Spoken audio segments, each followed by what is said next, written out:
Halo, assalamualaikum warahmatullahi wabarakatuh. Waalaikumsalam warahmatullahi wabarakatuh. Masih bersama saya, channel Julio Singsot di podcast Singsot Terus.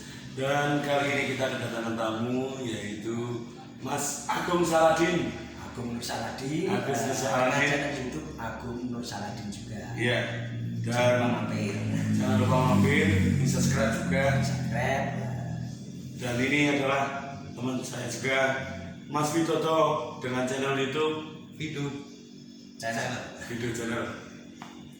Dan teman-teman semuanya, di malam hari ini tema kita adalah tentang kehidupan rakyat Indonesia. Kehidupan ya, dari kalangan bawah sampai atas ya. Kalangan bawah sampai atas. Bagaimana Mas Witoto, Mas Agung, pendapat Anda semua tentang gas langka atau listrik naik, naik, bensin naik juga. Bagaimana solusi minyak goreng juga naik, solusi dari Kang Agung Saladin sendiri, Kang Agung Nur Saladin sendiri untuk mengatasi semua itu?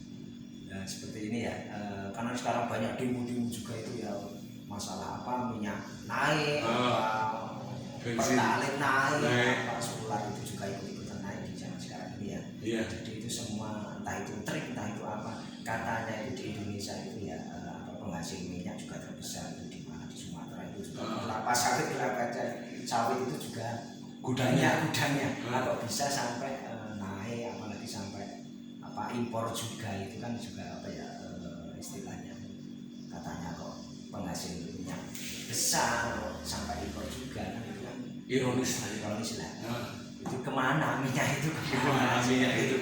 Apakah menjadi kelomo berminyak, ngecepoh hilang, ngalir gitu ya? Ngalir ya, seperti itu ya. Dan ini kemarin itu lagi bom-bom itu juga, pertalite naik, solar naik, terus apa itu sembako juga ikut naik.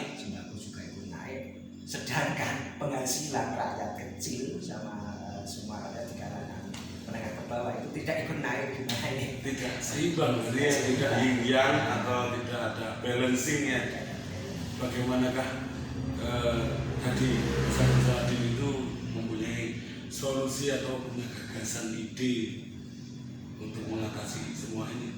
Untuk mengatasi semua ini, kalau saya ini ya gimana ya, harus apa ya, saya selalu mengerjakan istilahnya kalau masalah minyak tadi ya, kita harus mensupport seperti petani seperti penghasil minyak kan, seperti Jalan Lampung apa ya, kelapa sawit itu ya, minyak itu juga harus dikelola untuk kondisi, entah itu melalui PT ataupun perorangan yang bisa membuat apa ya istilahnya minyak sendiri gitu. Banyak, apalagi kemarin juga pernah juga beras sampai langka, padahal petani banyak sekali ya kita panen ya. Panen di Indonesia itu banyak sekali, panen beras, entah itu dari rojo lele, entah itu dari dan macam-macam jenisnya itu kan, kok sampai apa istilahnya impor dari luar negeri itu kan tinggi sekali. Apa itu mungkin gara-gara apa itu ada seorang importir atau semacam orang yang mau mengambil keuntungan dari sebuah impor itu, sehingga beras kita itu dibuat semacam nggak laku, atau bagaimana dengan harga murah, atau harga kita karena pupuknya langka jadi harga beras kita lebih mahal, lalu dia impor yang lebih murah. Menurut pandangan Kang Agung bagaimana? Bisa jadi seperti itu.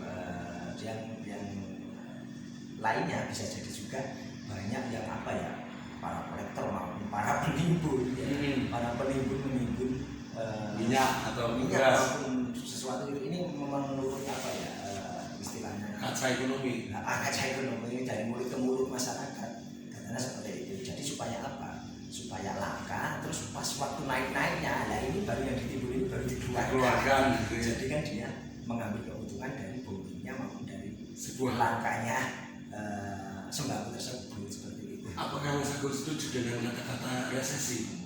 Apa itu resesi? Saya kurang paham tentang apa. Saya juga nggak paham tentang resesi itu, resesi ekonomi global atau apa. Bagaimana menurut kami Dodo untuk solusinya untuk zaman sekarang ini? Mungkin untuk dari sudut pandang Agung sendiri, sepertinya yang terjadi di Indonesia itu memang sudah kayak terkonspirasi atau memang itu monopoli dari perdagangan itu sendiri? Mungkin perdagangan cukong-cukong gitu ya. Nah, bisa jadi itu memang monopoli atau memang sudah terkonspirasi. Itu pandangannya dengan sama. Saya punya pandangan lain. Oh iya. Karena saya nggak mau dengan naiknya harga-harga bahan pokok misalnya, kok itu menjadikan beban pikiran bagi saya nggak mau. Iya. Saya lebih cenderung untuk memandang dari sudut yang lain. Oh iya. Misalnya segala sesuatu ketika dia naik, dia akan lebih mudah untuk kita lihat. Iya. Apapun ya. Iya. Misalnya di atas kita bisa Melihat tentang itu. Hah? Emang. Oh, betul. Begitupun misalnya katakan dengan balon udara, semakin dia naik, semakin kita mudah untuk melihat. Iya. Apapun itu, ketika dia naik, kita akan lebih bisa untuk mudah melihat dan fokus untuk mengamati. Iya. Nah, yang terjadi di masyarakat, meski banyak juga yang mengeluh, tapi kalau menurut aku, disinilah kehebatan masyarakat Indonesia itu terbukti. Dia kuat sekali. Nah, karena dengan harga berapapun mereka masih kuat untuk membeli. Iya. Berarti menurut Mas Widodo, berarti menurut pandangan saya tentang Kang Widodo itu punya gagasan atau ide, berarti kerjanya yang dikenceni dan memang kita itu sudah terlatih menjadi bangsa yang kuat lah. Nah, menurut aku seperti itu. Makanya janganlah dengan keadaan yang Tersebut bisa ini. dikatakan selalu berubah. Iya. Ketika masa peralihan kepemimpinan, perundang-undangan berubah, keadaan akan berubah.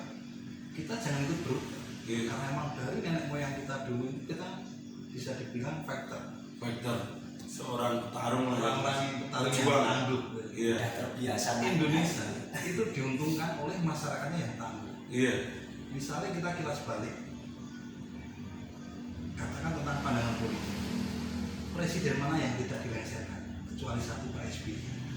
Artinya masyarakat itu akan selalu merasa ketangguhan mereka itu teruji ketika peralihan masa kepemimpinan. Oh iya.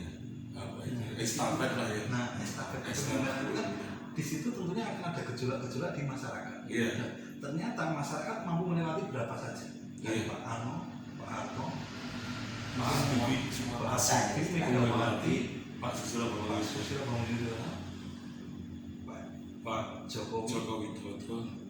Dari berapa kepemimpinan kita selalu selalu digojlok. digojlok. Goslo Dan sejauh ini kita masih buktikan bahwa kita mampu. mampu, Kita berarti masih bisa bertahan. kita masih mampu membayar air, listrik, beli bensin, bayar pajak, kita bisa beli gas melon, kita beli sembako mahal, kita kuat. Oke, misalnya kita flashback ke sekitar 25 tahun yang lalu. 25 tahun yang lalu kita masih Nah, pakai kayu. bensin.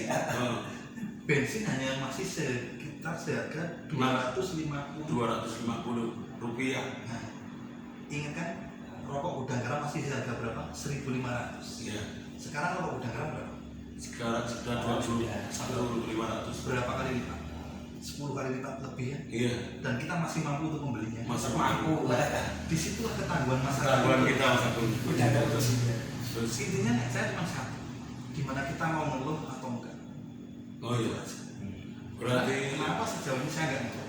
Karena dengan mengeluh pun tidak akan merubah Tidak akan keadaan. berubah. Oh, Tidak berarti- akan turun gitu ya. Mas Agung dan Mas Widodo, kita itu berarti diajari tidak mengharapkan kepada manusia, tapi mengharapkan, kalau menurut saya, mengharapkan pada Tuhan Yang Maha Esa dan kekuatan kita sendiri. Karena kita kalau utang sama teman, kalau temannya juga susah, dan juga kalau kita utang sama bank, juga jaminannya juga tanah, atau kita persyaratannya sangat rumit. Tapi itu ketika kita mau juga lebih nah, tinggi ya. Ya itu namanya bunga. Tapi bunga yang tidak pernah bertambah yaitu cuma bunga tirai. Ya, sama bunga tirai. bunga tirai. Dia walaupun dikasih makan, ia tidak akan bertambah bobotnya kalau lagi sedih gitu ya.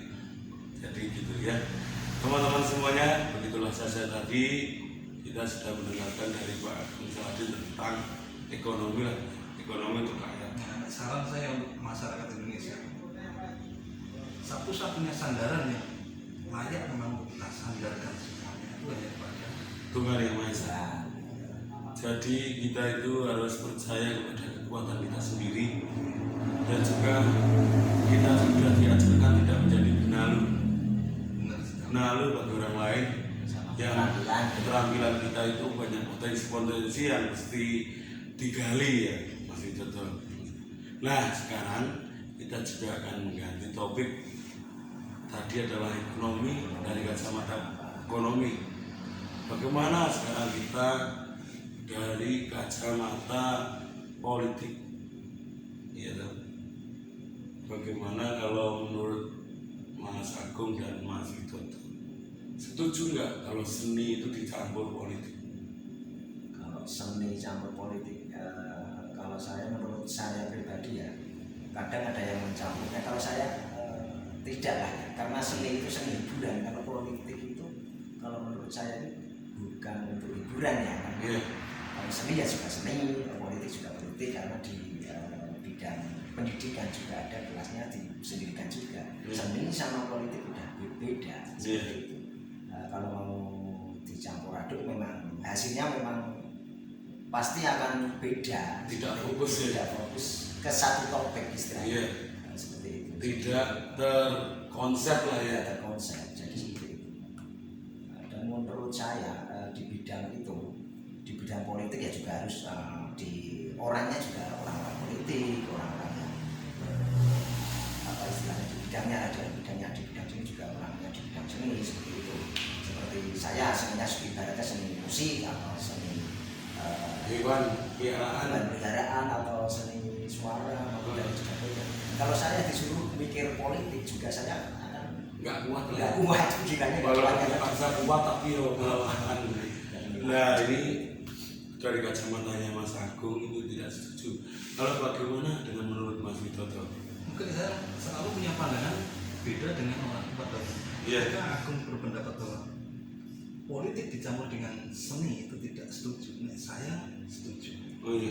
Karena apa? Satu, yang nantinya membuat keputusan atau kebijakan itu adalah orang-orang yang duduk di bangku Parlemen. parlemen. Iya. Nah, ketika seorang seniman tidak mau untuk berpolitik, bagaimana dengan peraturan untuk kita? Oh iya. Budaya seni. Oh iya, dalam masuk ke sana seni Iya. dan berpolitik itu Misalnya nih Iya. katakan, ketika tidak ada perwakilan dari salah satu seniman yang duduk di parlemen, ketika parlemen itu membuat satu undang-undang yang itu merugikan pihak seniman, tentunya kita juga kan ngeluh kayak seperti itu. Oh, berarti saya bisa membaca bahwa Mas Widodo itu membaca dari seni dan politik itu orang seni juga Harus harus berpolitik. berpolitik karena dalam hidup itu memang penuh dengan strategi ya. Nah, Dan- dalam bidang apapun, nggak Dan- cuma dari dunia seni dan hiburan. Berarti Bahkan politik dalam juga agama pun sama. Ketika kita tidak mau berpolitik dan nantinya, orangnya gitu ya. nah undang-undang itu lebih menekan ke merugikan sebelah pihak, maka jangan salahkan pemerintah. Misalnya nih kita beragama, kita nggak mau untuk berpolitik. Ketika nantinya pemerintah misalkan nih membuat satu undang-undang di mana tidak boleh